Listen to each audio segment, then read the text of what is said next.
करते हुए ये गाथा लिखी गई है। तो ये गाथा में वेद ज्ञान की प्रधानता भरी हुई है। वेद ज्ञान दो के बीच में होता है और यहाँ जो 3 गाथाएं हैं उसमें 2 गाथाओं में वेद ज्ञान की चर्चा करके अवेद ज्ञान कैसे प्रकट तीसरी गाथा में हो जाता है उसका स्वरूप बताया गया है। ये जो अपनी 2 दिन से बात चलती है कि उपयोग में उपयोग है, उपयोग में क्रोधादि नहीं है, क्रोध क्रोध में ही है और कोई उपयोग में क्रोध नहीं है। तो ये उपयोग में उपयोग है तो अभी तो जीवों के पास उपयोग में उपयोग होने पर भी उसका शुद्ध परिणाम तो अभी नहीं हुआ है अज्ञानी जीव को। तो वो उपयोग को कैसे पहचाने, वो उपयोग की कैसे कदर करके अपने उपयोगवान में वो उपयोग को ले जाए। यानी कि उपयोगवान में उपयोग को ले जाने का मतलब ये है कि उपयोग को कहीं ले जाना नहीं पड़ता है, उपयोग कहीं चला भी नहीं गया है, उपयोग जो क्षेत्र में रहता है उधर ही सदाई रहता है। मगर उसका जीव को पता नहीं होने से उसको ऐसा लगता है कि मेरा उपयोग बाहर चला गया है और मेरे उपयोग को मेरे को अभी द्रव्य की सन्मुख लाना है, मेरा उपयोग को मेरे को फिराना है। ऐसी भ्रमणा अनादि से जीव की चलती रहती है। वास्तव में कोई भी उपयोग जो प्रकट होता है, जो अपना लक्षण लेके उसकी प्रकटता होती है, वो उपयोग कभी अपना क्षेत्र छोड़ता ही नहीं है। उसका आयुष्य ही एक समय का है और उपयोगवान का आयुष्य तो त्रिकाल रहता है। तो वो त्रिकाल में से जो उपयोग की प्रकटता होती है वो प्रकटता समयवर्ती होने पर वो जहां प्रकट होता है उधर से ही उसका काम चलता है, उसकी क्रिया उधर ही चलती है, उसकी ज्ञान क्रिया उधर ही चलती रहती है। ना तो वो उपयोग कभी बहिर्मुख होता है, ना तो सचमुच में वो उपयोग कभी अंतर्मुख भी होता है। उपयोग में रह के ही ऐसी घोषणा करता है कि मैं उपयोगवान हूं, उसी को बोला जाता है कि ये उपयोग अंतर्मुख हो गया। उपयोग जब तक ऐसी घोषणा, ऐसा जयघोष नहीं करता है कि मैं उपयोगवान हूं, तब तक ऐसा बोला जाता है कि ये उपयोग क्रोधादि में चला गया और उसको वहां से अंदर लाना है। वास्तव में अपन उसकी व्यवस्था देखे, वास्तव में वो उपयोग से अपन वो उपयोग को देखे, तो उपयोग अपने स्थल से खिसकता ही नहीं। वो उपयोग अपना क्षेत्र को कभी छोड़ता ही नहीं। वो ज्ञान अपने ज्ञान में ही रहता है। ना तो वो ज्ञान बहिर्मुख होता है यानी कि क्रोधादि रूप होता है, ना तो सचमुच में वो निरपेक्ष ज्ञान ज्ञायक रूप भी होता है। ऐसा ये निरपेक्ष उपयोग है, ऐसी ये ज्ञान का अंश की प्रक्रिया है। अंशी की जब चर्चा चले तो उसमें कोई क्रिया वाला अंश है ही नहीं, वो तो निष्क्रिय शुद्ध पारिणामिक है, वो तो अवैध अखंड तत्व है, वो ज्ञायक भाव है, वो भूतान स्वभावी और परिणामी पदार्थ है। वो अंदर में अपने ज्ञान आनंद आदि अनंत गुणों से भरा पड़ा हुआ भरचक खजाना है। अंदर में वो अकूट खजाना है। उसमें से समय पर कितनी भी ज्ञान की किरणें निकले, अनंत गुणों की अनंत पर्यायों भी निकले, फिर भी उसमें कभी बदघट नहीं होती, कमी नहीं होती। शक्ति अंदर में जो पड़ी है वो शक्ति रूप रह के शक्ति की व्यक्ति होती है, शक्ति व्यक्त नहीं होती है। शक्ति की व्यक्ति को उत्पाद बोला जाता है। शक्ति में रह के शक्ति की व्यक्ति का नाम उत्पाद होता है। तभी तो शुद्ध द्रव्य दृष्टि का विषय उसको मिलता है। अगर अंदर में से कोई अंश बाहर आवे और अंदर में कमी हो जाए तो अंदर तो घट पड़ जाती है। तो अंदर का जो स्वभाव है, शक्ति रूप स्वभाव है, गुण रूप स्वभाव है, असंख्य प्रदेशी है, अनादि अनंत काल है उसका, और निर्विकल्प वस्तु मात्र है। ऐसा द्रव्य क्षेत्र काल भाव से खंडित नहीं होती हुई ऐसी एक वस्तु मेरे पास अनादि से बच गई है।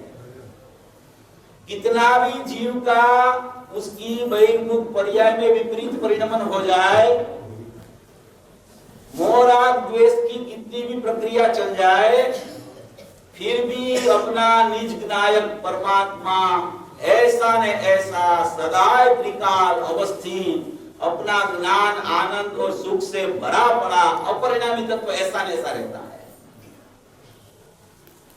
ऐसा अपरिणामी तत्व है, उसको भूतार स्वभाव, गुणायक भाव, ध्रुव भाव, अखंड भाव, नित्य भाव ऐसा बोला जाता है। वो परिपूर्ण शुद्ध दृष्टि का विषय है।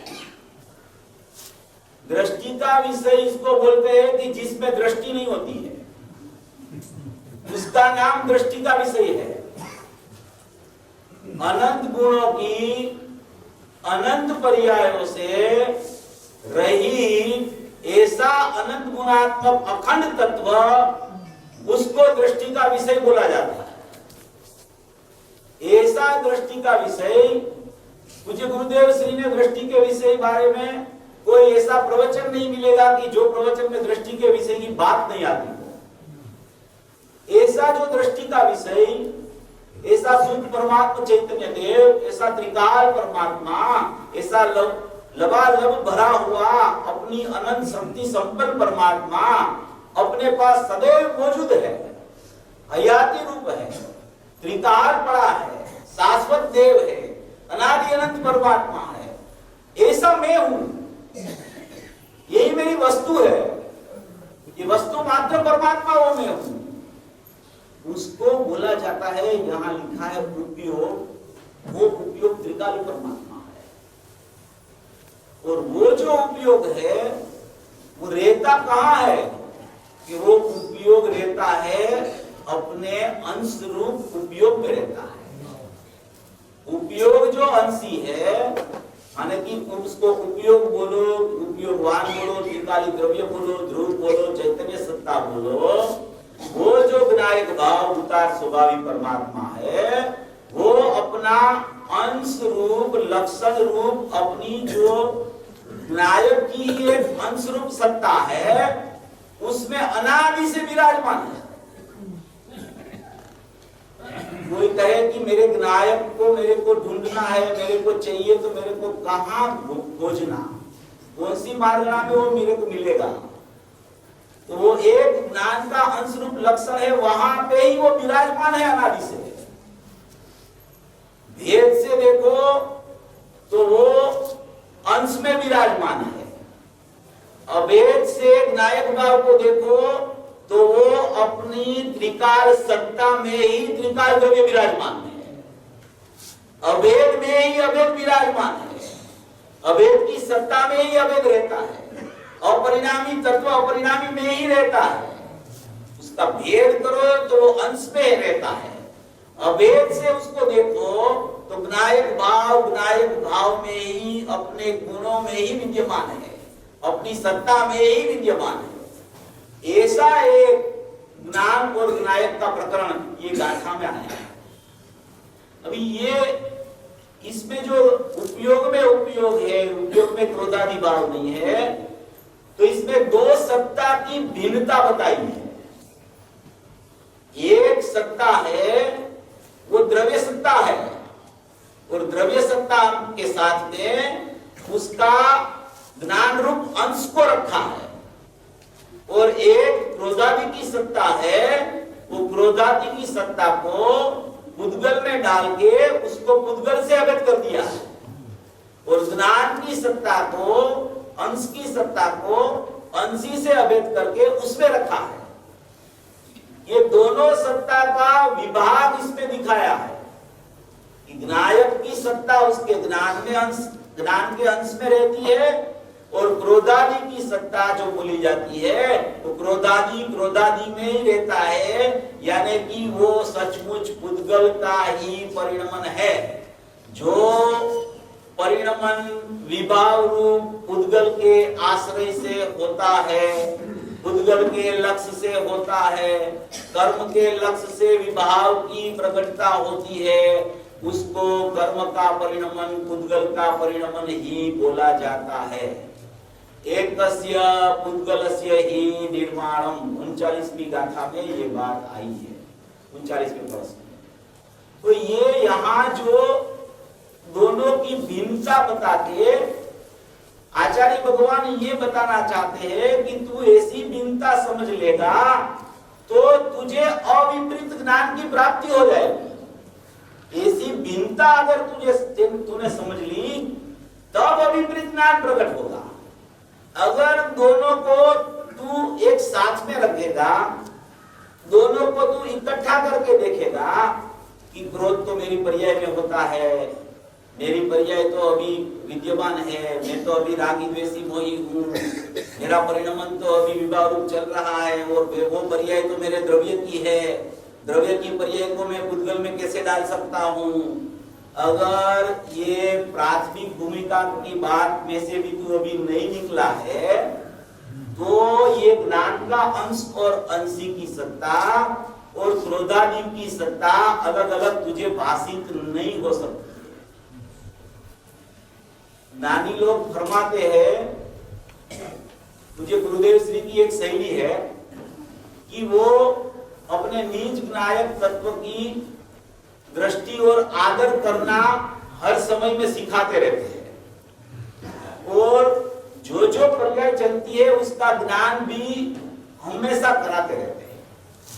अभी ये गुरुदेव को नित्य सुनने वाले को तो ये सब पता होता है कि मेरी ही पर्याय में मोरा द्वेष का परिणमन है, कोई पर की पर्याय में नहीं है। ये विवेक तो जीव को पहले होना चाहिए, ये प्रमाण की सत्ता का ज्ञान तो होना चाहिए, मगर वो ज्ञान ही करता रहे वो, ऐसा तो है, ऐसा तो है, ऐसा तो है, तो उसको ये ज्ञान और ज्ञायक की भिन्न सत्ता मालूम नहीं होगी, क्योंकि उसका लक्ष्य उधर ही चलता रहता है, उसका कायमी लक्ष्य उधर ही चलता रहता है कि ये राग तो है, उसको मेरे को दूर करना है, क्रोध तो है, उसको मेरे को हटाना है। तो ये हटाने से नहीं हटते हैं, ये दूर करने से कभी दूर नहीं होते हैं, मगर जिसकी सत्ता में वो नहीं है, जिसकी सत्ता में उसका परिणमन नहीं चलता है, जिसकी सत्ता में उसकी विद्यमानता कभी होती नहीं, कभी आई नहीं, कभी नहीं आने वाली है, वो जो मेरी सत्ता है, वो जो मेरा शाश्वतपना है, वो मेरा अनादि अनंत स्वरूप है, ज्ञान आनंद से सुख से भरा हुआ स्वरूप है, अगर वहां तेरी दृष्टि चली जाएगी तो वहां विभाव की उत्पत्ति का क्रम ही वहां से निकल जाएगा। तो इस तरीके से ये गाथा को सोचना है। अगर इस तरीके से अपन नहीं सोचेंगे और बार बार जो विभाव की चर्चा ये अपने मंथन में और चिंतन में चलेगी, तो क्या होगा कि वहां से छूटेगा ही नहीं जी।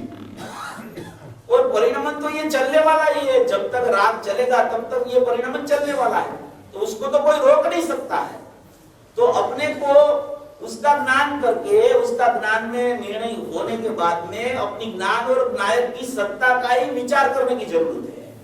तो वो बाद में उस सत्ता का विचार छोड़ के ज्ञान और ज्ञायक की सत्ता तक पहले में पहले आना चाहिए। जब जीव वहां आता है तब उसको वास्तविक में उसका स्वरूप का पता चलने की शुरुआत होती है। तब तक तो वो बाहर ही बाहर घूमता रहता है। अभी जीव क्या है कि बाहर में बाहर घूमता है, आंगने तक भी नहीं आता है, तो घर में तो कैसे जाएगा। आंगना है वो उसका लक्ष्य है और घर है वो उसका लक्ष्य है, तो वहां पहले में पहले उसको आना चाहिए। इसको निर्णय में लेना चाहिए कि मेरा ज्ञान है वो प्रगट लक्षण है, वो विनायक है वो मेरा वास्तविक त्रिकाल स्वरूप है, और उसी के बीच में अपना समग्र पुरुषार्थ लगा देना चाहिए। उसी के बीच में अपना पुरुषार्थ लगने को चलने लगेगा तो वो भेद निकल के हमें परिणमन हो जाएगा। ऐसी स्थिति इसमें आचार्य भगवान ने बताने का प्रयत्न किया है। तो उस तरीके से अपन उसको सोचेंगे तो अपना क्रम में ऐसा ही क्रम आने लगेगा कि एक निर्णय आएगा, बाद में यथार्थ निर्णय आएगा, बाद में सविकल स्वसंवेदन आ जाएगा और बाद में निर्विकल स्वसंवेदन आ जाएगा। ऐसी ये महत्वपूर्ण और अपूर्व से अपूर्व गाथा है। अभी इसमें जो ज्ञायक का ज्ञान में ज्ञायक है और ज्ञान में क्रोधादि नहीं है, उपयोग में उपयोगवान है और उपयोग में क्रोधादि नहीं है, और क्रोध क्रोध में ही है, निश्चय से क्रोध उपयोग में नहीं है, और उपयोग अष्ट कर्मों में भी नहीं है, और कर्म और न कर्म उपयोग में है, और कर्म और न कर्म कहीं पर है नहीं उपयोग में। माने कि ये त्रिकाली द्रव्य में भी कर्म न कर्म नहीं है और उसके उपयोग में भी माने कि उसका ज्ञान का अंश में भी कर्म न कर्म नहीं है, तो उसकी सत्ता तो प्रथम हो गई। अभी ये अपनी सत्ता जहां है वहां न वहां अपने को कैसे भेदनान करके अभेद में जाना, उसकी प्रक्रिया अपने को समझनी है। वो प्रक्रिया समझेंगे अपन तो अपना जो अभिप्राय है ना, वो अभिप्राय उधर चलने लगेगा।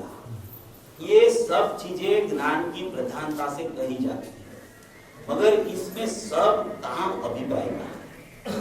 जब तक जीव का अभिप्राय नहीं पलटता है तब तक जितना भी उसको क्षयोपशम हो जाए, कितनी भी सूक्ष्म बात पता चल जाए, मगर ये मार्ग में कीमत अभिप्राय की है। अभिप्राय जहां पलटता है तो सब पलट जाता है, अभिप्राय नहीं पलटता है तो सब विपरीतता चलती रहती है।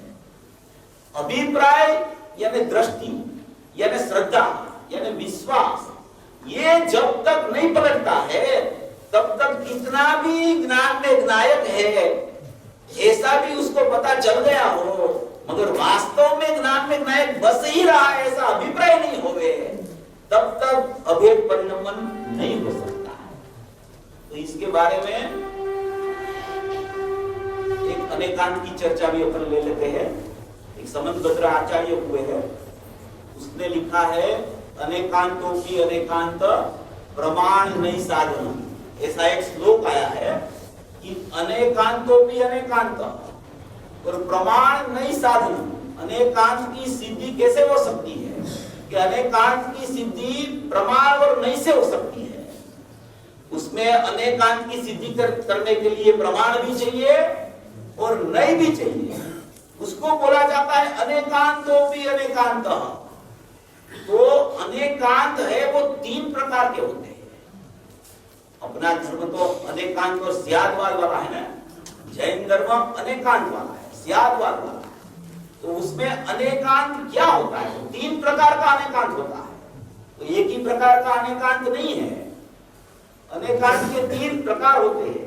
अनेकांत अस्ति नास्ति परक होता है, उसमें अस्ति आती है और नास्ति भी होती है, और अस्ति नास्ति पूर्वक अनेकांत का जन्म होता है, उसको बोला जाता है स्यादवाद। ये जो अस्ति नास्ति परक अनेकांत है उसके तीन प्रकार है। उसमें सबसे पहला प्रकार ये है कि स्व चतुष्टय में पर चतुष्टय की नास्ति है। स्व चतुष्टय किसको बोला जाता है कि अपना जो स्वभाव है उसमें द्रव्य क्षेत्र काल भाव जो है, और पर का जो स्वभाव है उसमें द्रव्य क्षेत्र काल भाव है।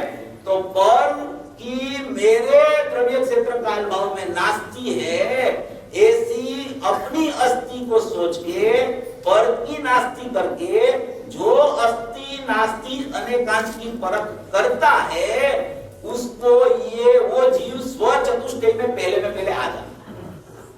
स्व चतुष्टय माने अपना द्रव्य, अपना क्षेत्र असंख्य प्रदेशी और अपनी मोह राग द्वेष वाली पर्याय भी उसमें आ जाती है, और अपना अनंत गुण भी उसमें आ जाता है। तो सबसे पहले वो पर की सत्ता से अलग होके अपनी प्रमाण की सत्ता में आ जाता है जी।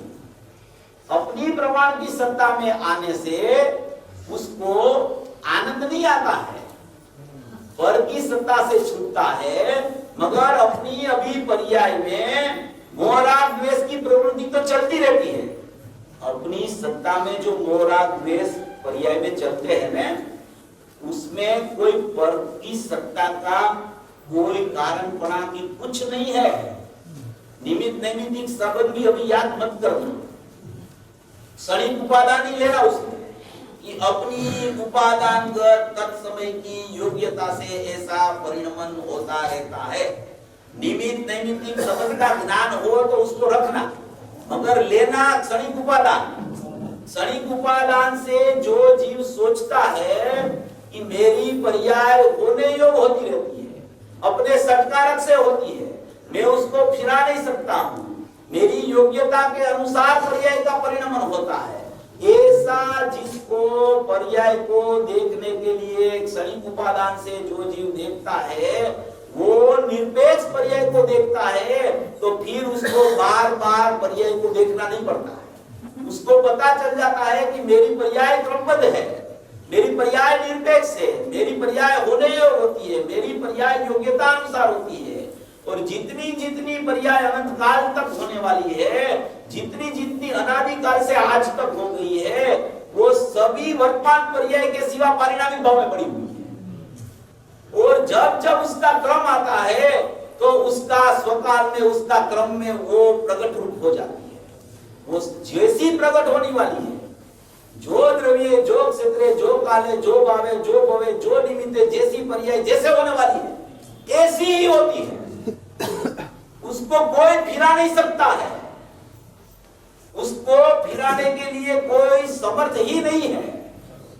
पहले में पहले पर्याय का भी अपने स्वचतुष्टय में आके द्रव्य का, गुण का और अपनी वर्तमान पर्याय का क्षणिक उपादान से निरपेक्षता से निर्णय करना उसका, मेरी पर्याय होने योग्य होती है, जैसी होनी वैसी होती है, मैं उसको फिरा सकता नहीं हूं। ऐसा सुंदर मार्ग दिया मुझे गुरुदेव ने।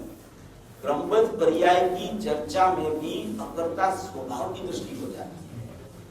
जिसको क्रमबद्ध बैठ जाता है, जिसको क्षणिक उपादान बैठ जाता है, वो फिर पर्याय को देखता ही नहीं,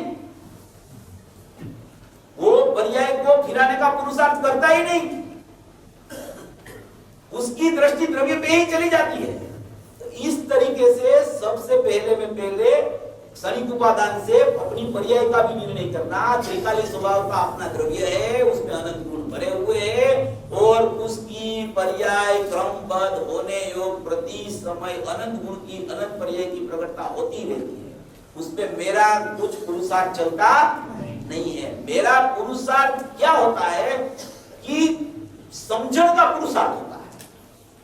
कोई पदार्थ को फिराने का पुरुषार्थ नहीं होता है जीव का।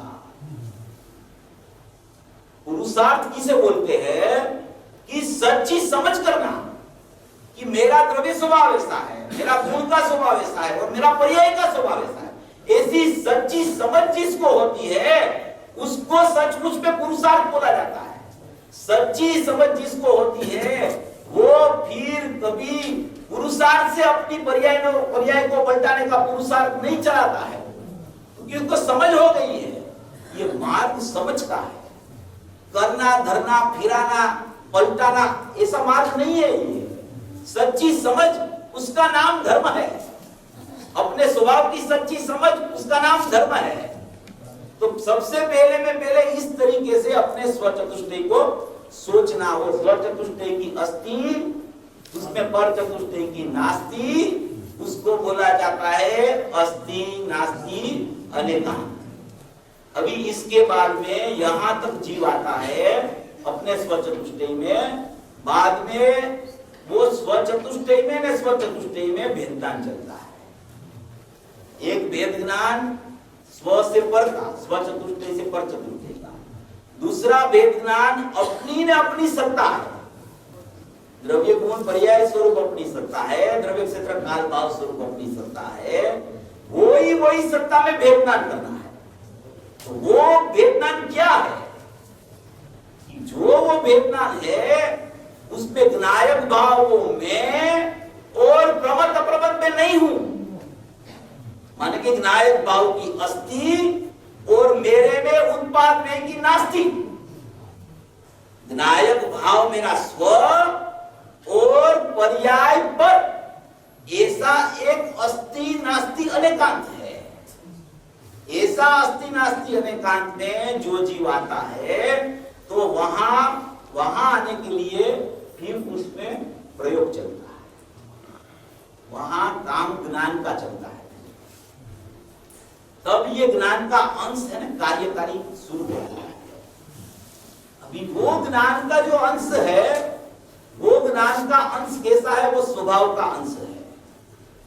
वो ज्ञान का अंश है, वो पारिणामिक भाव में से निकला है। वो पारिणामिक भाव में से निकला होने से ही उसको लक्ष्य का लक्षण बोला जाता है। वो लक्षण में कोई भी प्रकार का अभी मति श्रुत अवधि मन पर ये केवल कुछ नहीं लेना। वो सब वो अंश का विशेष में चला जाता है। सामान्य ज्ञान है, उसकी विशेष 5 ज्ञान की पर्याय होती है। 140 कलश टीका में ये बात है, आप देख लेना उसका प्रवचन, दिवाली का प्रवचन है। उसमें गुरुदेव ने बोला है कि मति श्रुत अवधि मन पर ये केवल ये सब ज्ञान के भेद झूठे हैं। क्या बोला है? झूठा है, झूठा, ऐसा बोला। तो फिर श्रोता ने प्रश्न किया, तो फिर सच्चा क्या है? ये पांचों भेद में को आप निकाल देते हो ज्ञान के, तो फिर सच्चा क्या है? हमारे पास तो अभी मति श्रुत है, तो वो अंश को हम कैसे निकाले? तो सच्चा ज्ञान किसे बोलते हैं? तो पूज्य गुरुदेव श्री ने जवाब दिया कि सच्चा ज्ञान ज्ञान की पर्याय मात्र, उसमें कोई विशेष भेद रूप नहीं देखना उसको। पहले एक ही अंश में सामान्य विशेषपना भी घेरता है। जैसे अंशी में सामान्य विशेषपना है कि त्रिकाली द्रव्य को सामान्य बोला जाता है, अनंत गुणात्मक को ध्रुव सामान्य और उसकी कारण सूत्र पर्याय को ध्रुव विशेष जैसे बोला जाता है, तो वो अंश तो अंदर से आया है, वो लक्ष्य में से लक्षण निकला है, वो ज्ञायक में से वो लक्षण आया है, तो वो पूरा ज्ञायक है, वहां से वो उठा है उसका लक्षण।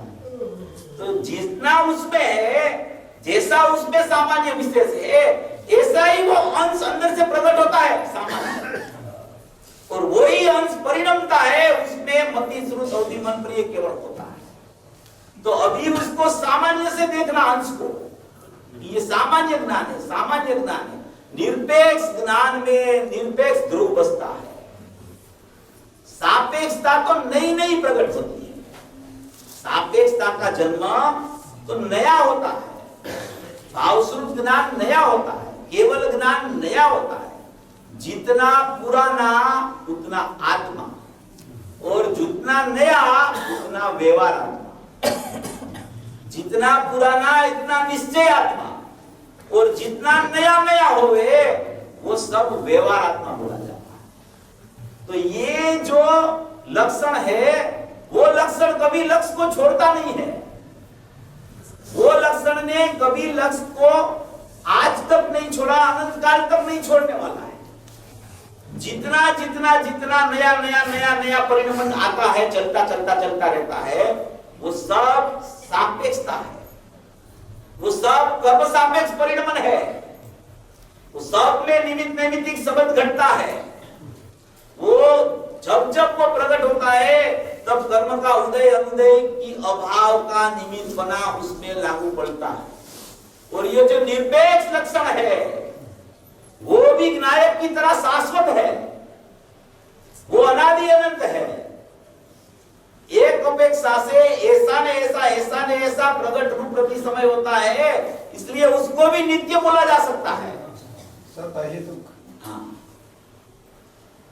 वो प्रति समय ऐसा, प्रति समय ऐसा, प्रति समय ऐसा, उसमें उत्पाद भी होने पर भी वो प्रति समय ऐसा न ऐसा अंश, ऐसा न ऐसा अंश, ऐसा न ऐसा अंश, उपाधि बिना का अंश है। हर एक समय में ऐसा अंश प्रकट होता है, इसलिए वो अंश को, वो अपेक्षा से उसको नित्य भी बोला जा सकता है, क्योंकि उसका पलटन नहीं है ऐसा कि आज लक्षण ऐसा आया, कल लक्षण ऐसा आया, ऐसा नहीं होता। लक्षण जैसा होता है ऐसा ही रहता है हमेशा। जैसे कोई भी पदार्थ का अपन लक्षण सोचे, गुड़ का लक्षण दर्पण होता है, साकर का लक्षण मिठास होता है, और नमक का लक्षण खारापना होता है। अभी ये लक्षण कभी फिरता है क्या? ऐसा न ऐसा रहता है।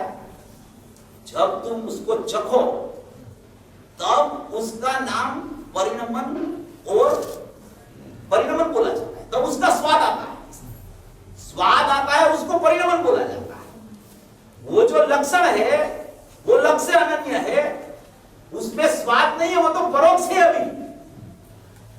अभी वो लक्षण में लक्ष्य विराजमान है, ऐसा जिसको पता चल जाता है उसको भावश्रुत ज्ञान बोला जाता है, और वो भावश्रुत ज्ञान में अनुभूति होती है।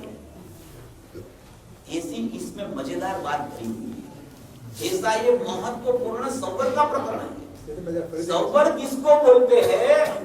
कि संवर माने कि भव का अंत आ गया उसका। जो पर्याय संवर की हुई वो पर्याय का तो मोक्ष हो गया, क्योंकि वो पर्याय अभी दूसरी बार तो आने वाली नहीं है।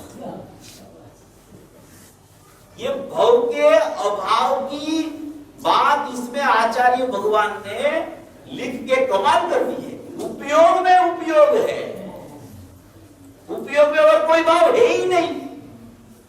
तू उपयोग में उपयोग को देख, उपयोग में उपयोगवान विराजमान है, और तेरी शक्ति जो अंदर में उपयोगवान में है उसकी व्यक्ति ज्ञान दर्शन के अलावा होती नहीं।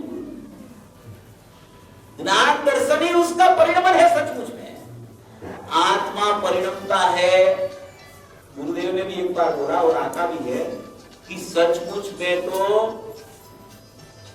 ज्ञान को ही चेतना बोली जाती है। अनंत गुण में से ज्ञान को ही चेतना बोली जाती है, क्योंकि ज्ञान के अलावा कोई गुण के पास जानना स्वभाव ही नहीं है। श्रद्धा को पता नहीं है कि मैं श्रद्धा हूं, चारित्र को पता नहीं मैं चारित्र हूं, सुख को पता नहीं मैं सुख हूं। वो सबको बताने वाला तो ज्ञान है। तो ज्ञान चेतना में ही आत्मा प्रतिष्ठित है, उपयोग में उपयोगवान है। उपयोग की सत्ता उपयोगवान को छोड़ती नहीं है। ऐसा उपयोगवान को विश्वास आना, उपयोगवान का ऐसी श्रद्धा करना, उपयोगवान की प्रतीति करना, उसको बोला जाता है दृष्टि। और उसी के साथ में जब वहां उपयोगवान पर दृष्टि पड़ती है कि मेरे उपयोग में उपयोगी है, मेरे उपयोग में क्रोधादि नहीं है, तो उसका पहले उपयोग तो उपयोगवान से कभी छूटता नहीं। और दृष्टि को विषय मिल जाता है ज्ञान के पास से कि ये ज्ञान उपयोगवान को ही प्रदर्शित कर रहा है, तो मेरा स्वभाव भी उस पर ही जाने का है। तो दृष्टि वहां उपयोगवान पर चोटती है। तब दृष्टि पूर्वक ज्ञान की प्रकटता होती है, और वो ज्ञान को सम्यक ज्ञान बोला जाता है। तब स्वप्रकाशक पूर्वक स्वपर प्रकाशक निश्चय से प्रकट होता है, उसको बोला जाता है कि ये ज्ञायक भाव अस्थि रूप है और उसमें प्रमत अप्रमत की नास्ति है। ऐसा सम्यक एकांत स्वरूप ज्ञायक भाव की दृष्टि करने से प्रमत अप्रमत मेरे में नहीं है, उसकी नास्ति हो गई और ऐसा सम्यक एकांत पूर्वक सम्यक अनेकांत प्रकट हो गया। उसको बोला जाता है अनेकांत का तीसरा प्रकार। पहला प्रकार स्व चतुष्टय में पर चतुष्टय की नास्ति, दूसरा प्रकार ज्ञायक भाव में अप्रमत प्रमत की नास्ति। और ऐसा अप्रमत प्रमत ज्ञायक भाव में नहीं है, ऐसा विश्वास जब आ जाता है तो सम्यक दर्शन पूर्वक सम्यक ज्ञान की प्रकटता होती है। उसको निर्विकल्प ज्ञान में निर्विकल्प प्रमाण बोला जाता है, दृष्टि को निर्विकल्प दृष्टि बोली जाती है। ये अनेकांत को सम्यक एकांत से समझने का फल है। वो फल को बोला जाता है कि सम्यक अनेकांत। वो सम्यक अनेकांत ज्ञान में प्रकट होता है। वो अपने द्रव्य को द्रव्य रूप और अपने पर्याय को पर्याय में जैसा जैसा भाव आनंद आदि चल रहा है उसको उसी समय निर्विकल्प ज्ञान के समय, अनुभव के समय वो ज्ञान उसको जान लेता है। उसको बोला जाता है कि श्रद्धा का निर्विकल्प स्वभाव है और ज्ञान का सविकल्प स्वभाव है और अनेकांतिक स्वभाव है। अनेकांतिक स्वभाव ज्ञान का तो प्रथम से है, मगर वो स्वभाव की प्रकटता अनुभव के काल में होती है। उसकी निर्विकल्पता, ज्ञान की भी निर्विकल्पता, ज्ञान का भी सम्यक प्रकार से जानना, ज्ञान का भी निर्विकल्प प्रमाण, वो दृष्टि पूर्वक अनुभव के काल में सम्यक ज्ञान प्रकट होता है। तब वो ज्ञान सम्यक प्रकार से अपनी द्रव्य और अपने पर्याय को जानने में समर्थ हो जाता है। तब तक जानना बंद नहीं होता है, वो जानता तो है, मगर जानने में फर्क है। अनुभव के साथ में जानना और अनुभव के पहले जानना, उसमें बहुत बड़ा अंतर है। अनुभव के पहले वो ज्ञान के साथ में मिथ्यात्व चलता रहता है, और अनुभव के समय में सम्यक दर्शन पूर्वक सम्यक ज्ञान की प्रकटता होती है, तो उसको बोला जाता है तीसरे नंबर का अनेकांत। ऐसे तीन प्रकार अनेकांत के होते हैं। स्वचतुष्टय में पर चतुष्टय की नास्ति, आत्मा में ज्ञायक भाव में प्रमत अप्रमत की नास्ति और नायक की अस्थि, और वो नायक की अस्थि ऊपर दृष्टि पड़ के जो सम्यक ज्ञान की प्रकटता होती है, वो सम्यक ज्ञान को तीसरे नंबर का अनेकांत बोला जाता है। ऐसी अनेकांत की व्यवस्था अपने स्वभाव का स्मरण करके, अपने स्वभाव पर दृष्टि देके, वो मुझे बेंसली का बोल भी आया था कि दृष्टि कहां रखना। ज्ञान में सब पता चल गया, तो अभी क्या करना? अभी पता चल गया कि लक्षण ऐसा है, लक्ष्य ऐसा है, ज्ञान ऐसा है, ज्ञेय ऐसा, वो सब पता चल गया। फिर क्या करना? फिर नजर कहाँ डालना, नजर में क्या लेना? तो नजर के लिए क्या करना? नजर के लिए कोई पर्याय को ऐसे इधर भेज दो और द्रव्य को ऐसे अलग रखो तो द्रव्य की नजर हो जाएगी। अरे भाई, ऐसे द्रव्य पर्याय कभी भिन्न होते ही नहीं। ऐसे द्रव्य पर्याय भिन्न होवे ने तो निर्विकल्प अवस्था में सम्यक ज्ञान की उत्पत्ति नहीं हो सकती। तो ज्ञान वही रहता है, पर्याय वही रहती है, द्रव्य जहां रहता है वही पर्याय रहती है, उससे अलग इस तरीके से नहीं होती है पर्याय। अभी सोना है ना, सोना उसका घाट है, घाट, तो उसका घाट बीटी चेन सब होता है ना। तो वो चेन को देखने वाला और सोना को देखने वाला, उसमें नजर की बात है। अभी घाट को तोड़ दो, आप घाट को तोड़ दो, फिर सोना को देखो, तो उसमें पुरुषार्थ कौन सा है? आप घाट को तोड़ ही दो, फिर आप सोना को देखो, तो उसमें क्या पुरुषार्थ है? वो तो सोना ही दिखेगा ना, सोना ही दिखेगा। घाट यही नहीं तो फिर सोना ही दिखेगा ना। अभी घाट को रखो बराबर, घाट को तोड़ो मत, और घाट वाली बंगड़ी होगी उसको फेंक दो तो सोना भी चला जाएगा। अभी घाट को बंगड़ी में रखो, सोना में रखो घाट को, और उसको सामने रख के नजर करो कि ये सोना है कि घाट है। बस उसमें जब सोना दिखे तो उसको बोला जाता है इसकी पर्याय दृष्टि छूट गई। वो पर्याय को किधर दूर नहीं करना है, और पर्याय को कहीं भेज के द्रव्य की दृष्टि नहीं होती है। पर्याय को वहां रख के, क्योंकि पर्याय को दूर कोई कर नहीं सकता है, पर्याय वहां से निकल नहीं सकती है। पर्याय को आप दूर नहीं इस तरीके से कर सकते हो, वहां रखो। वो 11वीं गाथा में आया ना कि पर्याय को गौण करके, पर्याय को गौण करके, पर्याय को गौण करके आप उदात करके द्रव्य को देखो। तो इसमें घाट पर नजर नहीं जाना, घाट होते हुए भी घाट को नहीं देखना, वो तो नजर की ब्यूटी है। अगर घाट को ही निकाल दो तो उसमें पुरुषार्थ क्या है? वो तो सोना दिखेगा ही सबको। तो ऐसा हो जाएगा कि देखने वाली पर्याय ही नहीं रहेगी, तो देखेगा कौन सोना को? ऐसे नहीं होता है द्रव्य दृष्टि। ऐसा हो गया ना कि दृष्टि के विषय की मस्ती में जैसे पर्याय को इस तरीके से अलग नहीं किया जाता भैया। दृष्टि का विषय में पर्याय सर्वथा नहीं है, वो बात 100% सम्यक है। और अनुभव के काल में इस तरीके से दृष्टि होती है, वो भी 100% सम्यक है। इस तरीके से देखने से द्रव्य दृष्टि होती है। और पर्याय होनी चाहिए द्रव्य जैसी। लक्षण में किस तरीके से आप नजर करोगे, लक्षण भी लक्ष्य जैसा है, और लक्षण है लक्ष्य का। वो लक्षण की चर्चा करो, तब दृष्टि कैसे करना? तो तब लक्ष्य पर इस तरीके से जाया जाता है, क्योंकि वो बंगड़ी है ना, वो सोना की है, उसमें पित्तल नहीं है, उसमें चांदी नहीं है। सोना की बंगड़ी लेके द्रव्य दृष्टि का विचार करना, नजर जाएगी उधर द्रव्य पर तुरंत, ये तो सोना ही है, मैं तो त्रिकाल द्रव्य ही हूं।